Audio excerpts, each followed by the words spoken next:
Bonjour et bienvenue tout le monde à votre chaîne La vie en rose série émotions. Aujourd'hui, on va aborder une émotion pleine de positivité, plus intense et plus profonde que le plaisir, plus concrète que le bonheur. La joie est la manifestation de notre puissance vitale. La joie est une émotion agréable ou un sentiment de satisfaction qu'éprouve un individu au moment où une de ses aspirations ou un de ses désirs vient d'être satisfait d'une manière réelle ou imaginaire. Bien plus qu'un état d'être, c'est une énergie merveilleuse et miracle. Elle a une puissance d'action et de création incroyable à imaginer. Dans la joie, les hormones produites et libérées vont avoir plusieurs fonctions. Elles ont à la fois un but relaxant mais aussi excitant, favorisent la détente de l'esprit comme du corps, créent un sentiment de bien-être, augmentent la vitalité et développent notre résistance morale aux aléas de la vie. La joie s'accueille dans la pureté et l'innocence du cœur. La joie couronne nos efforts, qu'ils soient physiques, à travers le sport par exemple, ou psychologiques, en réussissant par exemple un examen. On éprouve aussi la joie dans la relation, telle que par exemple retrouver des amis ou des proches, rencontrer son amour, offrir ou recevoir un cadeau.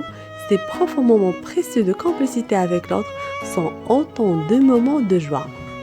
Parfois, nous vivons la joie tout simplement en regardant un beau paysage ou un coucher de soleil. Comme on peut vivre la joie juste parce qu'on est satisfait en faisant un beau rêve. Et donc, ça veut dire qu'on peut la créer. Comment la créer alors? Votre cerveau ne fait pas la différence entre une situation imaginaire et une situation réelle. Je vous propose une simple démarche à effectuer pour alimenter le circuit neuro-émotionnel du bien-être et activer la joie. En fait, il s'agit d'un journal idéal se déroulant sur 5 jours. Dans un premier temps, choisissez avec soin un cahier qui vous inspire, car cette attention participe à cultiver le beau et le bon dans votre vie. Au premier jour, écrivez 3 situations de votre journée ou de la veille qui vous ont fait du bien. Vous n'êtes pas obligé de trouver des situations extraordinaires. Ce sont souvent dans les petites choses du quotidien que nous avons accès au bonheur. Au deuxième jour, écrivez 3 moments de votre vie qui vous ont marqué positivement. Détaillez vos souvenirs, les circonstances, les émotions, les odeurs, ce que vous avez dit, ce que vous entendez et ce que vous voyez. Au troisième jour, décrivez votre futur moi idéal.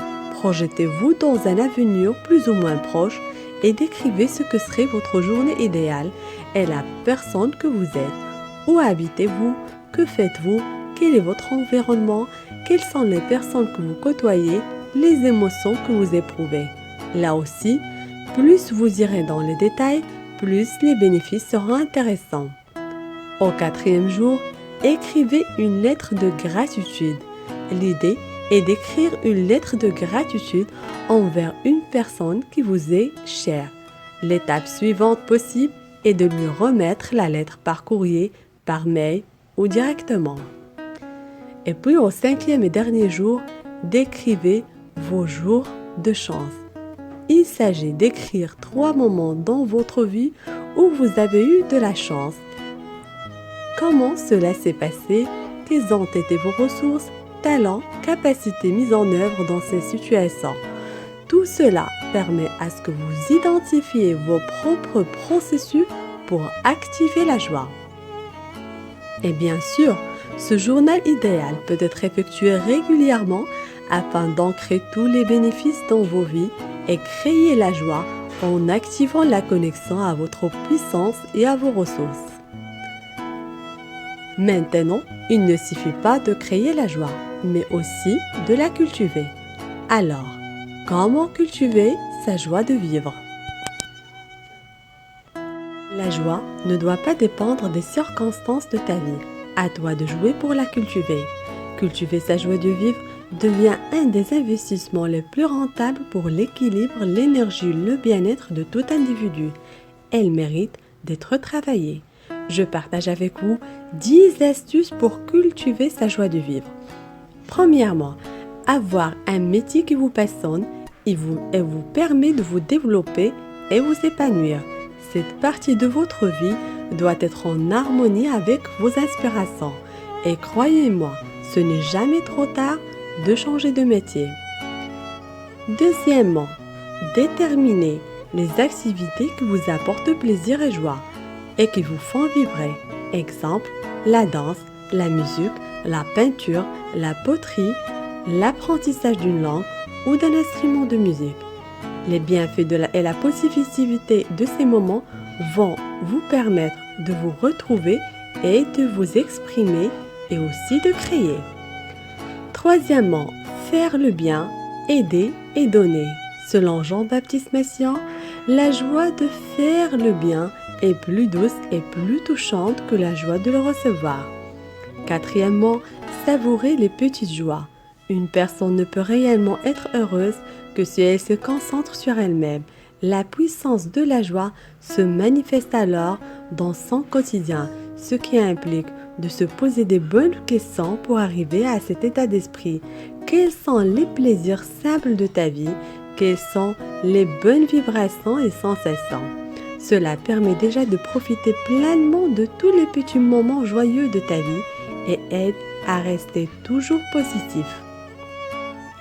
Cinquièmement, adopter le lâche-prise permet de se libérer de ses émotions devant une situation incontrôlable et de repartir du bon pied. Mieux encore, c'est dans ce sentiment de détachement qu'une personne se laisse vraiment gagner par la joie. Sixièmement, changer d'habitude et opter pour une meilleure hygiène de vie. Cultiver sa joie de vivre nécessite de changer les mauvaises habitudes. Il existe diverses choses qu'une personne fait par automatisme et sans enthousiasme, comme grignoter. Il est possible par exemple de remplacer le grignotage par la marche. Il est même recommandé d'adopter une meilleure hygiène de vie, comme faire attention à son alimentation. Avec un esprit sain dans un corps sain, une personne a plus de chances de bien se sentir dans sa peau. Septièmement, privilégier au quotidien les pensées positives et attitudes constructives. Changer sa vision du monde en privilégiant les pensées positives et les attitudes constructives constitue un bon moyen d'entretenir sa joie de vivre. Par exemple, il est bénéfique d'accepter la survenue d'un événement et d'y voir une opportunité pour avancer. Huitièmement, ne pas tomber dans la comparaison. C'est ça qui peut justement causer ce conflit interne. Vous pensez qu'avoir ce que l'autre va forcément vous donner du bonheur. Ainsi, vous rentrez dans cette espèce de doute. Et c'est la doute qui va créer ce sentiment de non-satisfaction. Or que ce qui est bon pour l'autre ne l'est pas forcément pour moi ou pour toi. Chacun de nous a exactement sur mesure tout ce qu'il le faut pour évoluer dans sa vie et réaliser ce qu'il doit réaliser. Neuvièmement, la gratitude. La gratitude, c'est remercier Dieu, remercier la vie, remercier les autres. On a souvent l'habitude de dire la phrase « rien de spécial, c'était une journée normale » et nous oublions qu'une journée en paix, une journée en bonne santé, une journée sans conflit est une journée extraordinaire. Il est par conséquent essentiel de porter notre attention sur ce que nous renvoient nos sens ici et maintenant. Dixièmement, l'amour de soi. Aimez-vous. Vous n'allez jamais jouir de la vie si vous ne vous aimez pas. Pour les personnes qui souhaitent développer l'amour de soi, je vous propose de consulter l'épisode que j'ai déjà partagé sur l'amour de soi. Si tout ça a piqué votre curiosité, je vous invite fortement à l'essayer et l'adapter à vos besoins et à vos désirs. Bref, cultivons nos moments de joie, goûtons-les, savourons-les. Et vous, quelle est votre définition personnelle de la joie? Laissez-moi un petit commentaire, ça fait tellement du bien. Que la lumière, l'amour et la joie vous accompagnent. Je vous souhaite une vie en rose. Welcome.